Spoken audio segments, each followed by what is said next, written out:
करपात्री जी ने इंदिरा गांधी को जो शाप दिया वह अक्षरशः सिद्ध हुआ। करपात्री जी का वास्तविक नाम हरि नारायण ओझा था। सन्यास के बाद उनको जो दूसरा नाम मिला था वो हरिहरानंद सरस्वती जी था।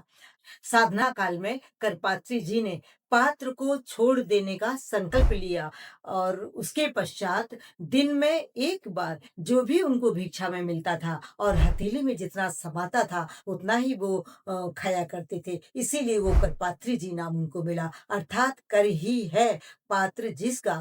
वह भूमि शयन करते थे, पैदल चलते थे, एक पैर के बल पर खड़े होकर के साधना करते थे। दो जोड़ी, दो गज कपड़ा, दो लंगोटी मात्र उनके वस्त्र थे। 1966 में उन्होंने गोवध कानून को समाप्त करने के लिए सभी साधु संतों को एकत्र किया, जिसमें सभी पौराणिक, सनातनी, आर्य समाजी, सिख, जैन, बौद्ध और बुद्धिजीवी समाज से भी एक बहुत बड़ा वर्ग उस जुलूस में एकत्र हुआ। वह दिल्ली के इतिहास में वह सबसे बड़ा जुलूस था। 15-20 हजार तो मात्र उसमें महिलाएं ही महिलाएं थी और हजारों की संख्या में साधु संत चल रहे थे और आगे आगे उनके गायें चल रही थी। इंदिरा गांधी जी को जब पता चला कि करपात्री जी साधु संतों को लेकर के संसद को घेरने के लिए आ रहे हैं तो उन्होंने गोलियां चलवा दी, जिसमें सैकड़ों की संख्या में साधु संत मारे गए, हजारों गायें मारी गई।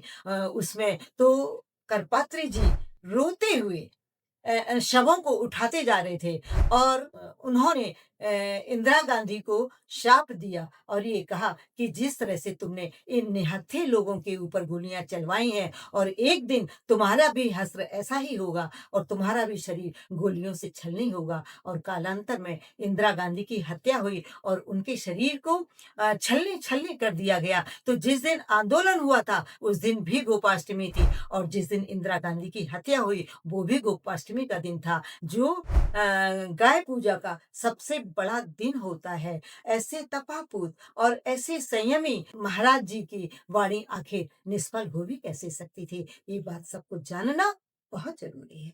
धन्यवाद। अगर आपको हमारी पोस्ट पसंद आई हो तो लाइक करिए, शेयर करिए।